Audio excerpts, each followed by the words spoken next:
Good morning, everyone. Welcome to Visit Edo page. My name is Elizabeth. If you're here for the first time, please don't forget to follow us on Facebook, Instagram, and YouTube.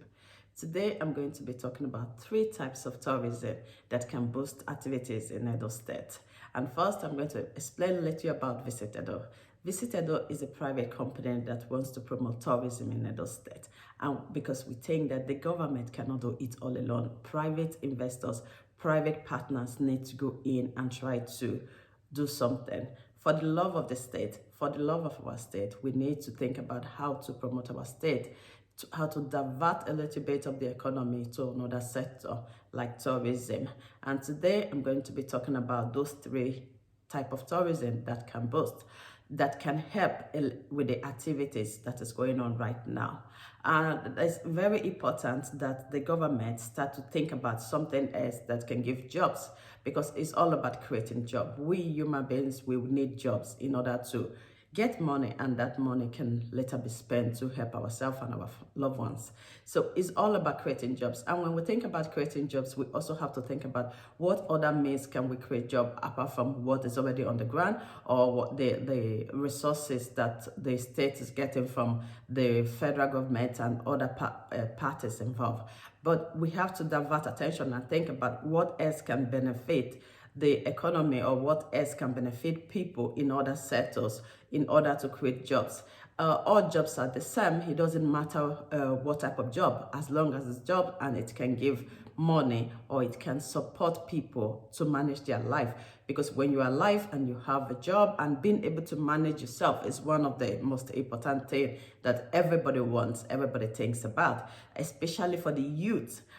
Women, those are the people that really need job most in every society, women and youth. Because if you have a child, or you have young people that are able to get job at an early stage. When we talk about early stage, we don't necessarily mean children. We talk about people that are 16 years, 17 years. It's like you build up that thing in them, and they know that they can work, they can do a lot of things, and which can be very good. So I'm going to be talking about 3 types of tourism that can really help, that I think that the government should try to focus on. And the first one is sport tourism. We Nigerians and we from Edo State love sport. We are excited when it comes to sport activities. There is almost no one in every house. You must surely say up to 5 people or 6 people that are interested in sport activities. We go crazy about it. Even if it's not even our team or foreign teams of what, we really are excited about sport. And every state can benefit from that. Edo State can benefit from tourism. I remember when I was growing up and there was a lot of sport activities. Those sport activities was like maybe Delta State having to play with, come to Edo State to play, people from Warri move to Edo, or there's a team in Lagos State that wants to play. So these are where the government comes in. They try to organize something. They try to get into the sport activities to create that sport activity in that state. If they are able to get in and decide to host every sport activities that was supposed to be played in another state, and it should be played in Edo State, just open the facility for them, tell them they can play it there. Imagine the crowd, the people that comes to that place to watch that sport. Those are not just the people that are just going to sit down and watch those sports. They are going to rent hotels, they are going to eat, they are going to spend money. There's a lot of things they might like to do, and that will help somebody. That will give job to someone, even if it's a short-time job. That will help the person in that run, because sometimes a lot of people need just short-time jobs. Maybe they want to pay school fees, or they want to do something, and they need that fast money or that fast job. And this sport tourism, another type of tourism, can create that part there, can create it there, that people that wants to work on short-time basis can be able to they will get access to such job, and that will help their life too. So sport tourism is something that I think that the government should look into, that I think that Edo State government should focus and look into. How can the state how can Edo State benefit from sports tourism? Because it's a very huge market, it's a very big market, and that sport is a big market. And there are many ways, if the government decide to do it rightly, there are many ways that the state, that Edo State, can benefit from sports tourism just by hosting lots of teams from different states. This doesn't need to be even international. We're just talking about domestic tourism here, because Nigeria has that population to boost that sector. We don't need to look outside for now. We just need to use what we have to get what we need in this in the year 2022. We need to focus on how we can help ourselves, what we can do, and the ways we can raise money to do all the things that we want to do. So sport tourism is something that the government should look into, because it really have very, very big advantage on in a long term, especially in a state or a country that loves football like us. So I think that they should look into sport activities, because you can have a lot of things related to sport. There's so many things that you can have, and people can really travel just because of sport, buy their ticket, travel from one place to another just to look at any sport activities, especially football. So I think that we should look into that aspect. We should look at it and think about how can sport tourism benefit us. How can we see sport as a ways of making money? Apart from I'm talking about making money for the state and making money for this the citizen, people that lives in that state, young people, women that can be able to they will be employed to do one or two things, and with that they also get salary. So we think that sport tourism is something to look into. Like I said before, when I was really growing up, there were so many activities, sports activities, that different states move to another state just to play football. Those state can be a state that can say, okay, we'll start hosting every year, maybe 3 times, other teams coming to the state, to Edo State, to have their sport activities and everything there. And that can be a very boost. It can be a very big success for the host community, because these are money that are going to be made. When people move from one place to the other, they often spend money, and those money can go into different sectors and can help people, because it's all about helping people. It's all about making people get job, and especially young people, which is this part of tourism can really benefit. And we really need job for young people, so that they don't get into wrong things and their brains start thinking about so many other things. Because when you are occupied, when young people are occupied and they're busy, they have less time to think about all the rubbish or all the bad things that they could have put their hands. They are busy thinking about how to just finish their job and go home and rest. So it's really, really important we start to engage them in early times. And to engage them, we have to create something for them to do or make them busy, and which those tourism is just the best way that can really help in terms like this. With a city as lovely as Edo State, with all the beautiful culture, with everything, Edo State has what it takes. So another thing I will talk about today is spiritual tourism. People don't understand what is spiritual tourism. Let's say religious tourism. Let me just call it religious tourism. Religious tourism is like church or temple or spiritual aspect, even if we try to shy away from the spiritual part of us. And that spiritual part of us that has been existing for years and years, that is not something that we can escape whether we like it or not, even if we pretend not to be thinking about it or not to be there. For example, like the church, mosque, let me say shrines and all those things. Those are spiritual. Those can be classified as religious tourism. Like churches, if the government can have a way of working with different pastors in different churches, the big ones, the small ones, and try to have like a talk with them, or encourage them to host more of their events that they normally host. We remember a few years ago, even many, not even few, it's been a while, many years ago, a lot of these churches normally host events that like miracle events, different type of event in different states.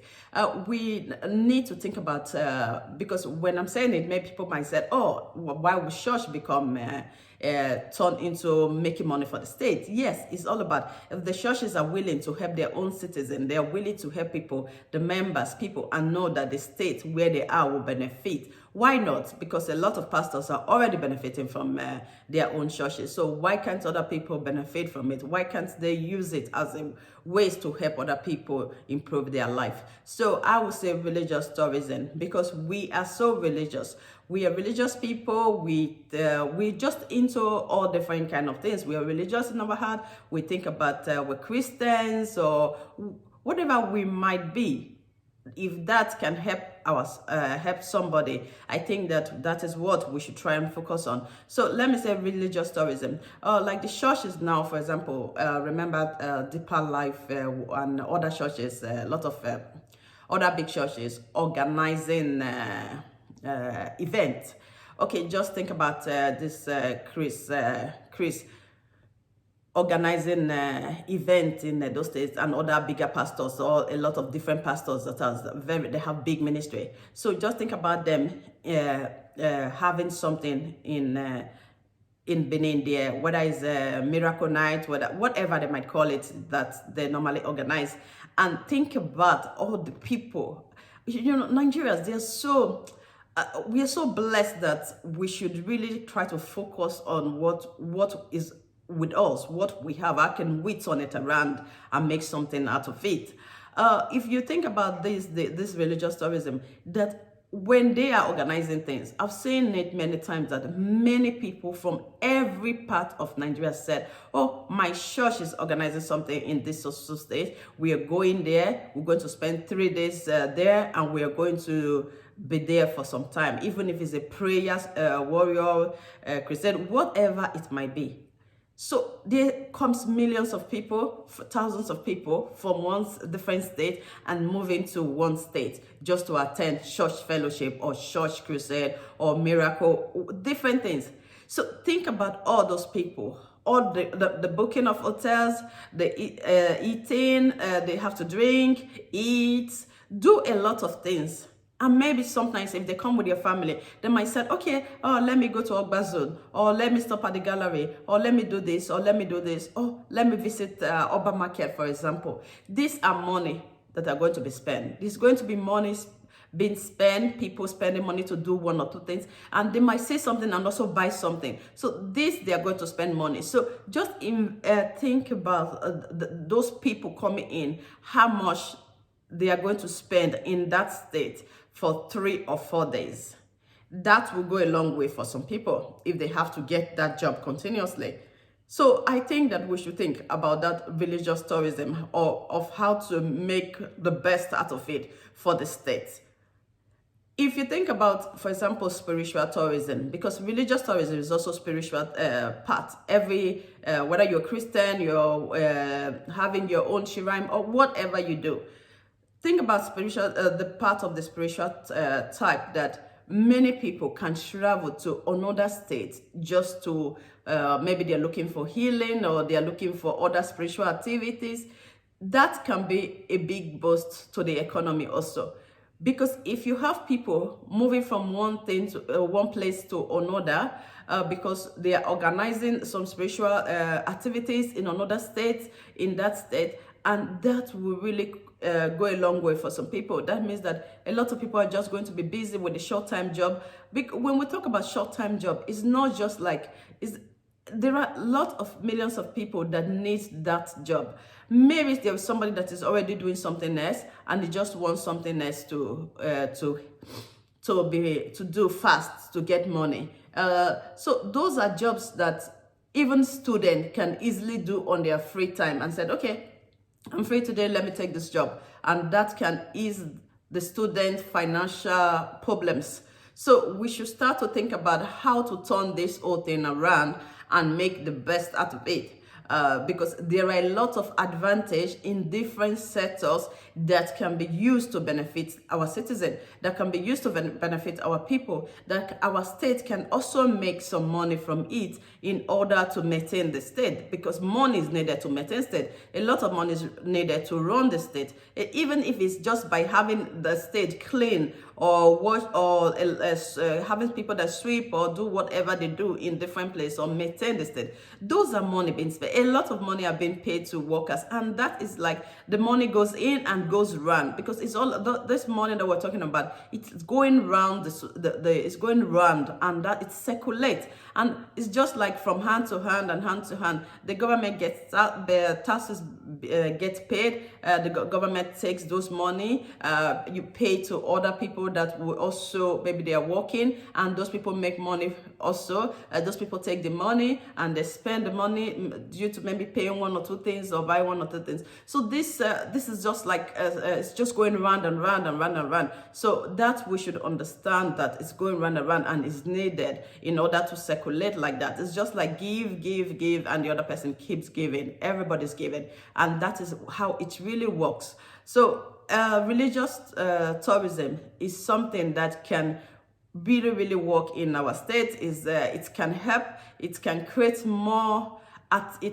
Create more activities, bring more people in, and a lot of jobs can be created through there. So like we have so many churches all everywhere. So think about each church is having activities almost every month, because I'm sure we have up to 200 churches in Edo State, or we don't know how many churches we have in Nigeria, but I'm sure that it's almost every, it's a lot. So for example, in Edo State, if just those churches, those big ones or the small ones, are organizing something every month that other members from every other state need to come to that crusade, or come to that whatever the church is organizing, to be part of it. That can give a lot of people even stable job if the churches have to organize it. Just think about a year, and each two big churches or two places are organizing something. So maybe 3 days or 4 days event. That will go a long way for some people to manage a short-time job. So I think that the government should try to look into that, should try to find a way to include everybody, include different people in promoting the state, in helping the state to turn a little bit into tourism. It's not just by talking about it and people thinking, even it's to try to get people enlightened in a way that tourism can also be a source, a way to make money. It can create jobs also. So we need to turn a little bit of our direction to that direction. And I think that the government has a big part to play in it, because when you talk about tourism or things like that, people don't understand, people don't get it, they don't really know what it's all about. They just think it's all about grammar, it's all about English, or people are not enlightened to that extent. And I think that when the government start to create these activities, start to look more into it, start to support private investors that are already trying to promote the state one way or the other, I think people will start to understand and will start to see the benefit of tourism, and they start to look at it in a different way, and they start to participate, and they themselves start to invest in it because they also want to make money. So I think that the government should try very hard to look into the tourism sector, because it's a way to go, because of the state, the image of the state, because of the culture that we practice. So I think that can be something to look into. The state has a lot to benefit from tourism, and we should not just throw it away. We should focus and see how we can make that work. So lastly, I'm going to talk about cultural tourism. The cultural tourism is the one that I'm mostly kind of excited about, because that Edo State is so rich in culture, is so rich that is what showing it out, is what bringing it out, is what letting people see that this is Edo State, and it will boast a lot of things and help a lot of people, and also it will preserve a lot of our rich heritage that is already there being abandoned on and not even paid attention to.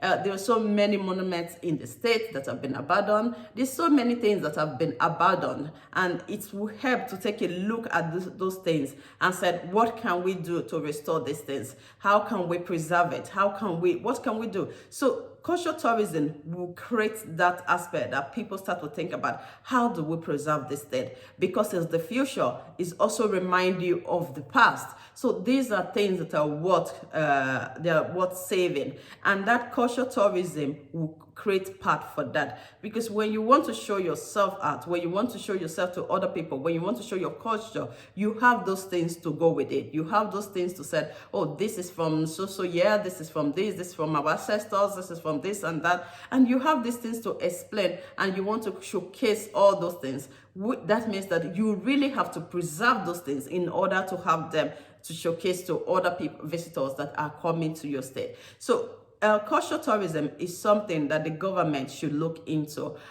because it will really help the image of the state. It will preserve and help to restore those broken monuments and a lot of our heritage sites that are already in a bad condition.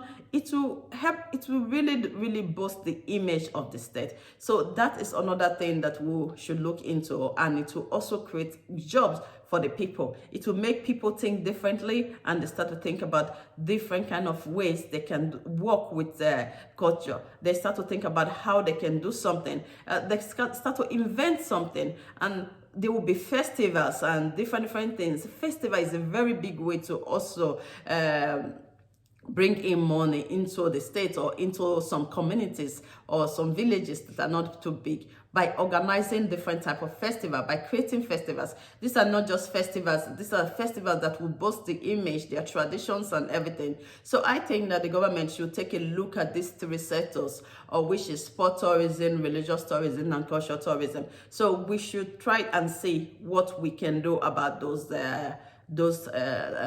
types of tourism in order to boost the state. There are so many types of tourism that we can easily talk about, that I will talk about on my next video. But these three tourism, I think that the government should start to look into these sectors. So should start to look at what do we already have on the ground, how can we make use of it, how do we go about it. Should start to bring the expert, people that knows these things, bring the right people on board, not just people that just think about it in a different way. It's not just enough to love art, it's more than that. And people that sees opportunity in every sector, that can see how to create something. And when you're thinking about how to create something, when you think about tourism, I think you should also think about job, because all is about creating job. When you don't think about how you can create job out of it, then it doesn't mean anything to anybody anymore. If you think about how to create job out of it, which activities you do,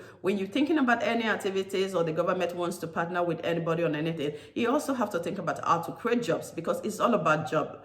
That is what it's supposed to be. When any country is trying to organize something, the first thing they also think about, how will it benefit the people? In what way will it help? And that is job. And because job is the only way you can give to somebody to uplift that person. You cannot keep on giving money, because it's not many government or many people don't have the money to give, but you can give job, and the job can benefit that person in the long run. So it's just like you cannot just start thinking about how to showcase something without thinking about jobs. We should, whenever we think about, the government is thinking about creating anything or doing anything related to tourism, they should also think about how can job be created out of it, and that can benefit a lot of people in the long run, which we are all about. Please, if you're in Benin or you're planning, you're visiting Benin, don't forget to visit our office at number 39 Sakwamba Road, Benin City. If you're looking for nice souvenirs, we're really working on different type of Edo souvenirs. If you want artwork, anything that you want that is related to art, we also have eatery that you can sit, relax yourself, and enjoy yourself. We have different, you just have to visit and see for yourself. So if you're looking for information, you want us to help you in anything in Edo State, don't hesitate to call our number or write to us. We will just answer you at once. Please try and really visit us. We have really beautiful souvenir at our office. Just visit our office at number 39 Sakbomba Road, Benin City. Thank you for listening. Until next time, bye for now.